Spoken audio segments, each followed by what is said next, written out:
Công ty chúng tôi có những dịch vụ buôn bán bảo hiểm 50 tỷ bang, cho vay bất động sản cơ sở thương mại 50 tỷ bang, mua bán nhà cửa ở California. Nếu quý vị cần đến dịch vụ, xin gọi điện thoại 925 595 5605. Email là vimxmy@gmail.com. Cảm ơn.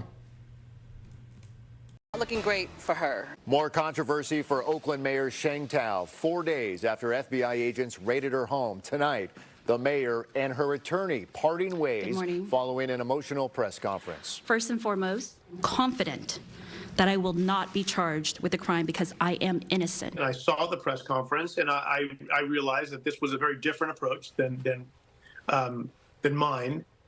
A defiant Mayor Sheng Thao addressing the public for the first time since her home was raided by the FBI. Good evening, everyone. I'm Mike Meeback. And I'm Heather Holmes. Mayor Thao did so without now her former attorney, Tony Brass. KTV's Zach Sauce live now in Oakland with all of the latest developments.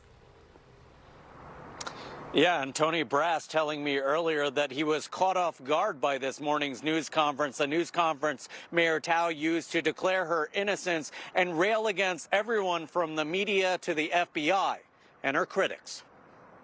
I have done nothing wrong.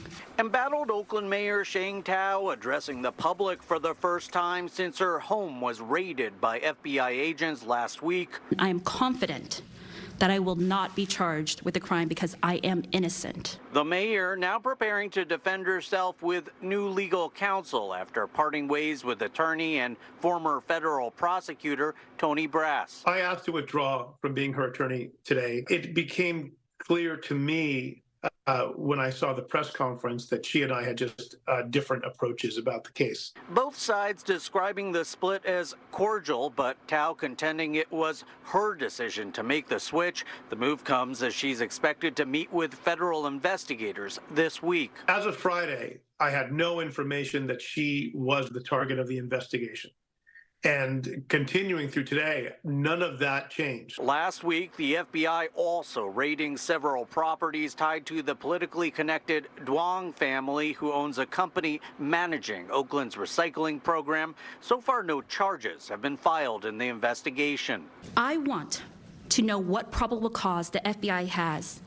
What evidence have they collected that justifies raiding the home of a sitting mayor? At Lake Merritt Monday, Oaklanders with mixed views on the controversy now swirling around their mayor. Shocked, honestly. I mean, this is the mayor of Oakland, and so we assume that you're going to be operating in a way that's full of integrity. I know that there's some sort of investigation into somebody who made campaign contributions to her. So it sounds like it might be more that person than her. I am concerned about her as a mayor. I don't think that, if there's something illegal going on, I definitely don't want that going on in the city government. Thao, meantime, lashing out at her critics and enemies she says are behind the looming mayoral recall now on the ballot for November. I want to know more about the handful of billionaires from San Francisco and from Piedmont who are hell-bent on running me out of office.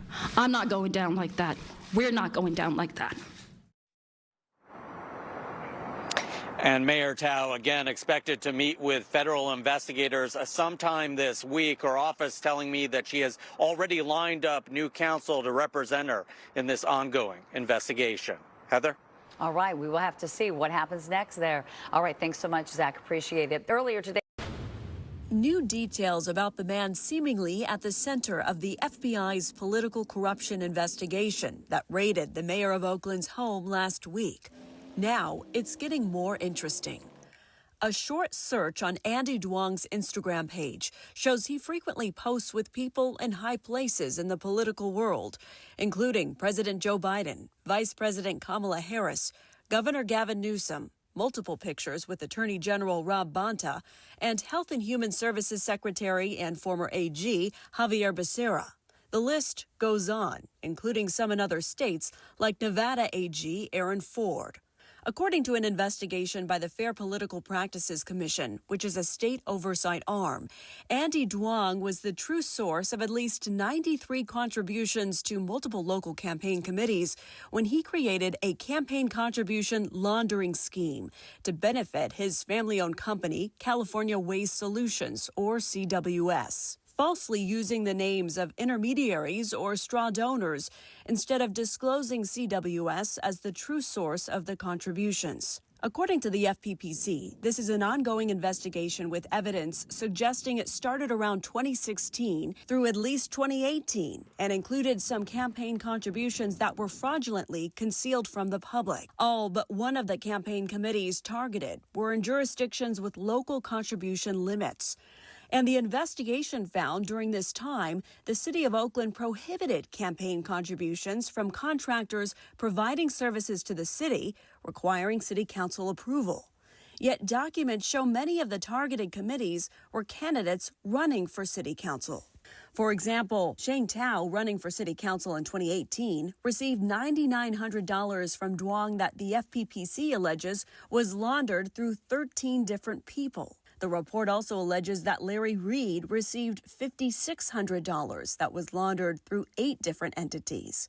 Dan Kalb received $4,200 allegedly laundered through 6 different people or entities. Rebecca Kaplan allegedly received $3,500 laundered through 7 people. And former council member Desley Brooks received more than $18,000 over 2 campaign cycles, allegedly laundered through 24 people. Former council member Abel Guillen, who's now California's Deputy Superintendent of Public Instruction, received $4,200, allegedly laundered through 12 different people. Shady, unethical. They tend to, they tend to operate like in this sort of kind of bribery system, to buy influence and to influence. And they do, they get a little more sophisticated here in America because we have more rules. Shirley Guy is the executive director of the Vietnamese American Community Center of the East Bay. Guy says she got to know the Duongs at a gala fundraiser for Vietnamese American seniors. In the gala, he jumped up and said he was going to pledge $1,500 to the seniors. And, everybody clapped and, thought that was wonderful. And then when we went to collect from him, we sent multiple emissaries, to him within the Vietnamese community, say, hey, what's the deal? You pledged this money. It's for the seniors. Where is it? And he at first, tried to do that hiding game. And then we sent emissaries to try to collect. And then, but in the end, he stiffed us. According to an ABC7 News analysis of state and federal data, both Andy Duong and his father David have made contributions totaling more than $250,000 to 28 candidates across California. More than 300 other contributions totaling over $2 million were sent to candidates or political action committees across the country, including donations to the campaigns for Representatives Eric Swalwell, Adam Schiff, Barbara Lee, and even former President Donald Trump. A campaign spokesperson for Congressman Schiff wrote the I-Team, following public news reports, the campaign will be giving $26,000, the total contribution received from Mr. Duong and his family, to a local nonprofit helping address housing and homelessness. We reached out to the other public officials directly, but haven't immediately heard back. For the I-Team, Stephanie Sierra, ABC 7 News.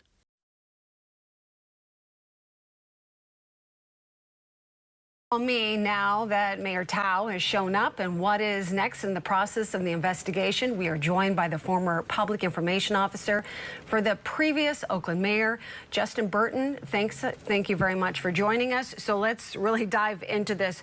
What was your first impression of all this? Well, I'm still a little stunned, I'll be honest, Teresa. Initially, I'll give her credit. She came out swinging. She brought high heat with the defiance. The part that has people question was the hard pivot to idea that there's a conspiracy between billionaires and millionaires in Piedmont and the FBI to oust her from office. That might be a lot for Oakland residents to accept. So she went kind of down a victim path and, you know, blaming others for her problems. Is that a winning strategy? Well, that I'm not the only one who noticed that as well. There was a bit of self-pity in this speech. You don't often see that from elected officials, particularly from major cities. This is the big leagues. And that clip that you just showed before the lead-in, she was saying, I just can't catch a break.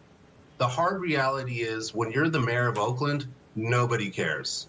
Nobody cares if you're having a bad day. They just want their streets paved. They want the trash picked up, and they want crime to come down. One of the things the mayor began her talk with this morning was the tragic shooting at Lake Merritt where 15 people were wounded. That was a major trauma to our community, and the mayor was silent for 4 days. Last night, there were 2 homicides in Oakland. The mayor did not mention them at all. So she's got a lot to do to catch up. And then she kind of, you know, she made the comments about, you know, that she wants answers from the U.S. attorney. She's not going to get answers from the U.S. attorney. And it seemed that she was trying to pivot the attention away from the FBI. I mean, the FBI, of course, is going to do what they think is the right thing without consulting her. So that seemed kind of a bizarre play. You know, that's right. Everyone in law enforcement who's analyzed what happened at her home would tell you the FBI doesn't go into the home of an elected official and hang out for 4 hours in front of the media with FBI on their windbreakers unless they got the goods. Now, she might not be the target of the investigation, but certainly there was something in her home that they were removing and that they were okay with showing the world that they were coming out of the mayor of Oakland's home and hauling off evidence. Even though they haven't spoken yet, that's not the FBI's MO. Everybody knows that FBI is not going to give you a call if they want to move in onto your home. So a lot of people were trying to follow that logic as well. Oh, and Justin, I want to address this whole issue because a lot of people don't understand what a target is. But a target is superfluous. It's irrelevant. If, for example, there's an indictment, she could still be charged. So this whole issue of whether she was the main focus, which is what that legal term refers to, the main focus of going in is irrelevant if you are charged. And it's irrelevant in the court of public opinion, and it's irrelevant to Oakland residents right now. They just know the FBI moved on the mayor's home.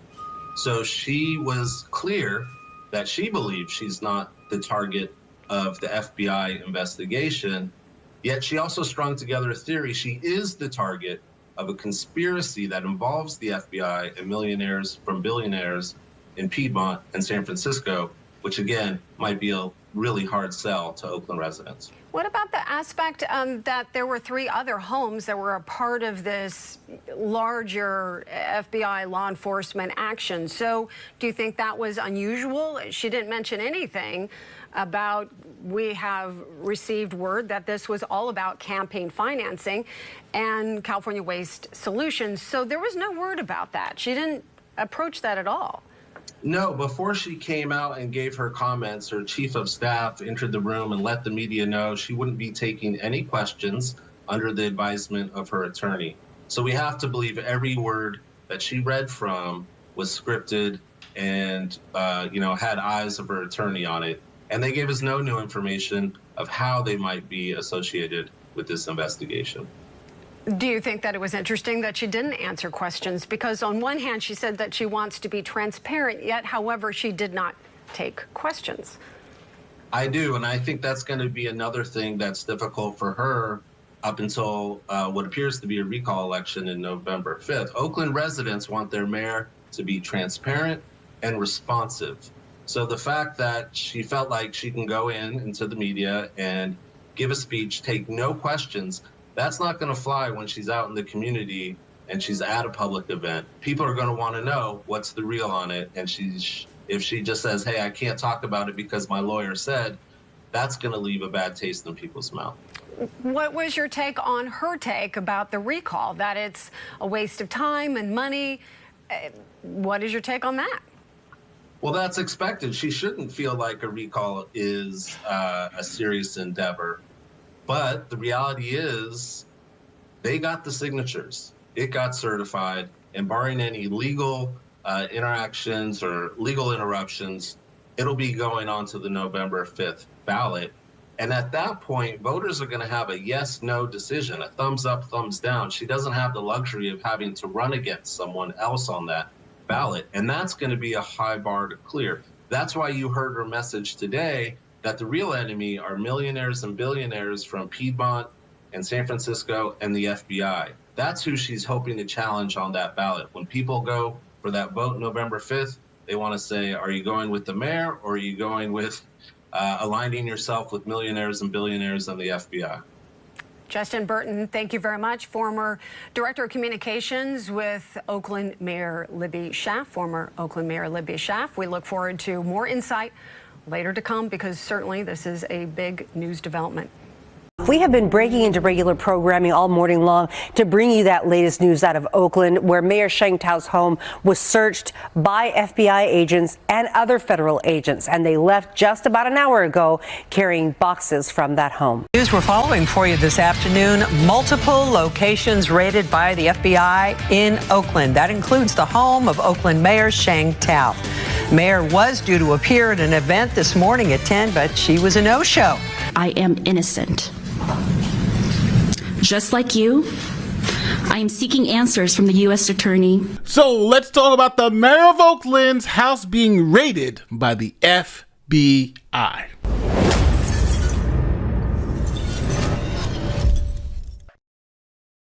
Okay, so we've done a lot of stories about what's happening in Oakland. Here on this channel, we were focusing specifically on crime in Oakland.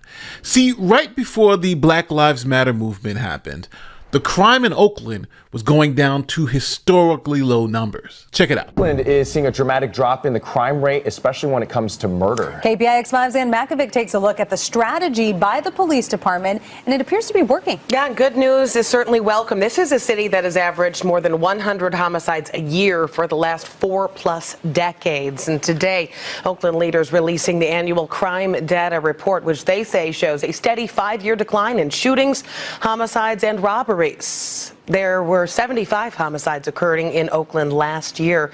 That is down from 85 in 2016, and that follows that downward trend. 2016 brought a 12% drop in violent crime versus the 5-year average, and a 20% drop in robberies. The police department has credited the improvement on a more prominent police presence and getting help from the community. With better technology, more residents and business owners are giving police video evidence of crime. Churches, youth groups, and nonprofits have also been stepping up their work in prevention. So you heard that. Oakland has historically low numbers in 2018. Then we had the Black Lives Matter movement.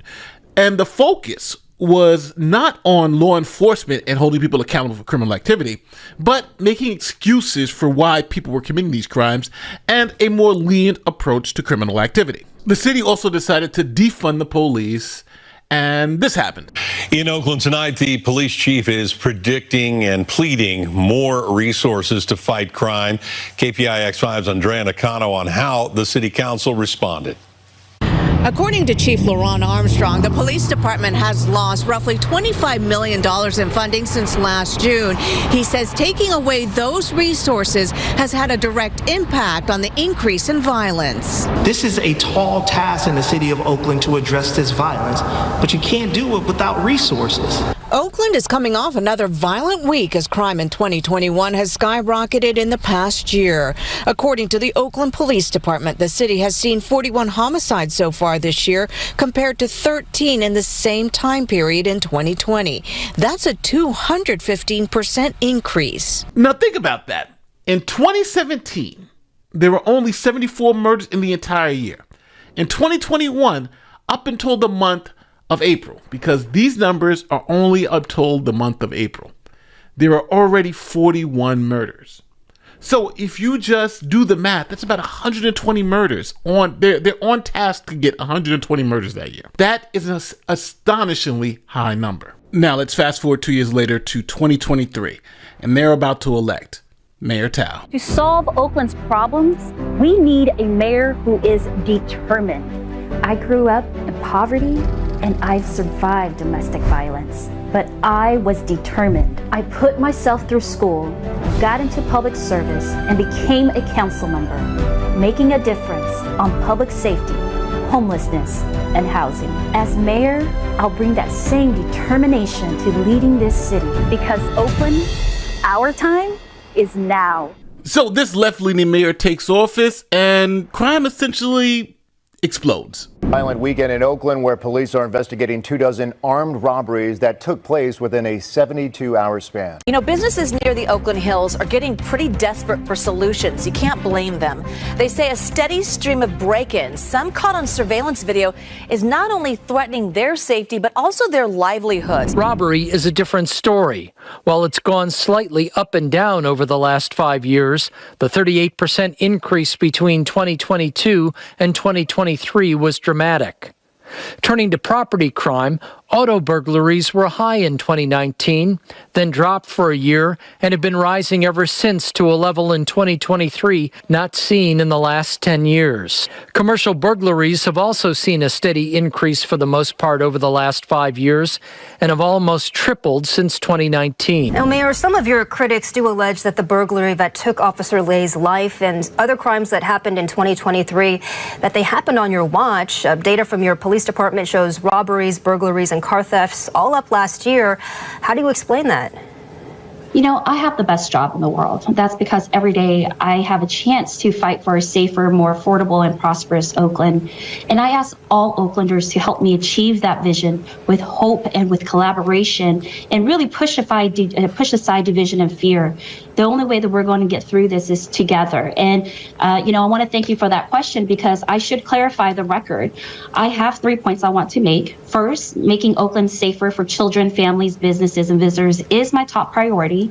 And I join Oaklanders in demanding for more prevention, more enforcement, and more accountability for the criminal groups inflicting harm upon our community. Second, crime in Oakland has been on a steady rise since 2019. A full 3 years before I took office. And it is dishonest for anyone to state that crime started rising under my watch only. Under my watch, however, we looked under the hood and identified issues that needed fixing while setting priorities that really move Oakland forward. And third, my record is clear. Despite inheriting rising crime rates and a historic budget deficit, I have taken aggressive action to reduce crime by investing in a robust police department, by strengthening violence prevention initiatives, and leveraging technology to disrupt the criminal networks. And under my leadership, Oakland has more police officers, more safety ambassadors, and more violence prevention teams on our streets than any time in the last 2 years. Of course, things don't get better overnight. We have already diagnosed the issue, right? And so right now we are implementing our plan so that we can ensure to reduce crime and improve the whole community's sense of security here in the city of Oakland. Now, negligence is the word of the day, and it seems like the mayor of Oakland may be negligent. But right now, if you're injured by someone else's negligence, reach out to me at NateTheLawyer.com. That's NateTheLawyer.com. Or you can dial the number 571-NATE-LAW. That's 571-NATE-LAW. And we handle a wide variety of cases, everything from medical malpractice claims to motor vehicle accidents to sexual abuse allegations. Now, the call is free, the advice is free, and we don't get paid unless we win your case. Just call the number on the screen or click the link in the description. Now, because things were going so bad in Oakland, they decided to try to recall the mayor. The group seeking to recall Oakland Mayor Sheng Thao was able to get the necessary number of signatures to place the recall on the ballot. ABC 7 News reporter Unser Hassan spoke with retired Judge Brenda Harbin-Forte, who is leading the campaign. She's calling on the mayor to resign before the November election. Now, you got all that happening. Then all of a sudden, the FBI is raiding her home. Right now on the afternoon edition, breaking news out of Oakland. FBI agents raiding the home of Oakland Mayor Sheng Thao. Good afternoon. I'm Sean Chitness in for Ryan Yamamoto. CBS News Bay Area has confirmed the FBI carrying out a series of raids across the city this morning. This story has been developing all day and all over Oakland. Before dawn, FBI agents raided the Maiden Lane home of Mayor Sheng Thao. Other agents, including from the IRS, raided the Embarcadero offices of California Waste Solutions. The FBI also raided 2 homes on View Crest Court and Skyline Boulevard linked to the Duong family, which runs California California Waste Solutions, a major garbage vendor. Law enforcement sources tell me this is a public corruption case with the FBI, IRS, and U.S. Postal Service working together. Agents hit several locations, including the offices of California Waste Solutions. We spotted IRS investigators there and saw these agents leaving with boxes of evidence late in the day. The company was started by David and Victor Duong, who were under investigation by the Public Ethics Commission for funneling money through straw donors to council members, a story first reported by Oaklandside in 2020. Sheng Tao allegedly received some of that money. She also traveled with the Duong brothers who funded the trade mission to Vietnam last summer. All this in a week with her recall being approved for a vote. Oakland is in crisis. The mayor's office is in crisis. Sam Singer has guided political campaigns and corporations through various types of crisis. He says the future does not look bright. In the last 24 hours, 40,000 voters turned in signatures to have the mayor recalled. This morning, she wakes up and the FBI is knocking her door down. I don't see how she overcomes this. Now, things don't look too good for Mayor Tao. But today, Mayor Tao came and responded to these accusations of corruption. And I want to be crystal clear. I have done nothing wrong. I can tell you with confidence that this investigation is not about me. I have not been charged with the crime, and I am confident that I will not be charged with the crime because I am innocent. Just like you, I am seeking answers from the U.S. Attorney about what is happening and why. I wasn't offered the opportunity to cooperate voluntarily.